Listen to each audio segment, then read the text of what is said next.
ស្វាគមន៍ទាំងអស់គ្នាមកកាន់ភាគ2នេះគឺជាភាគ2បាទរឿងបន្ទាប់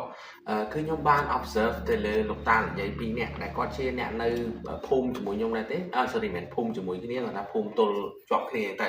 ខ្ញុំនៅស្នឹងលិចពួកគាត់ជានៅស្នឹងកើតបាទអញ្ចឹងបាន observe ពីជីវិតប្រចាំថ្ងៃរបស់គាត់មកតាហើយនិយាយពីរនាក់ណាគឺគាត់តែងតែជិះកង់ពីរនាក់ណាជិះកង់ទឹកដៅទៅបាត់ដំបងហ្នឹងពីស្នឹងទៅបាត់ដំបងហ្នឹងតែតែជិះកង់រាល់ថ្ងៃពេលព្រឹកគឺរបរចិញ្ចឹមជីវិតរបស់គាត់ជិះកង់ហើយរើសសបកកំប៉ុងឬក៏អីផ្សេងៗដែលគាត់អាចយកទៅលក់បានទៅនិយាយទៅយកទៅអេតចាយណាអញ្ចឹងគឺគាត់ធ្វើជារៀងរាល់ថ្ងៃវាជាសកម្មភាពប្រចាំថ្ងៃរបស់គាត់តែម្ដងប៉ុន្តែពេលខ្លះឃើញថាគាត់មានរ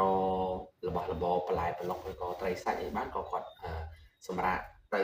រឹតអេតចាយដែរហើយគាត់នឹងយករបស់នឹងទៅលក់នៅផ្សារជំនួសវិញអញ្ចឹងអីដែលខ្ញុំបានរៀនសូត្រពីគាត់គឺពួកគាត់ចាស់ហើយប៉ុន្តែពួកគាត់ដូចអត់មានភាពខ្ជិលក្នុងខ្លួនហើយអត់សុខចិត្តធ្វើអីដែលងាយស្រួលព្រោះពួកគាត់ចាស់ហើយគាត់អាចទៅសុំគេដើរសុំអីបានប៉ុន្តែគាត់ជ្រើសរើសអត់ដើរសុំគេគាត់សុខចិត្ត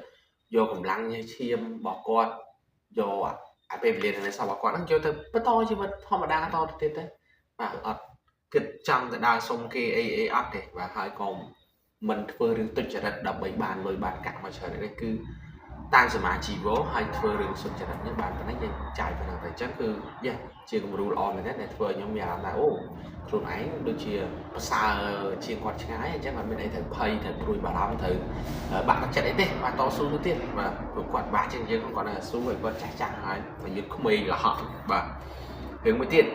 អូខេថ្ងៃរងចាំទស្សនាភាគ3ទាំងអស់គ្នាដែលនឹងជាថ្ងៃតែមួយហើយក៏មុនក្រោយគ្នា5នាទីឬក៏10នាទី Thank you guys for watching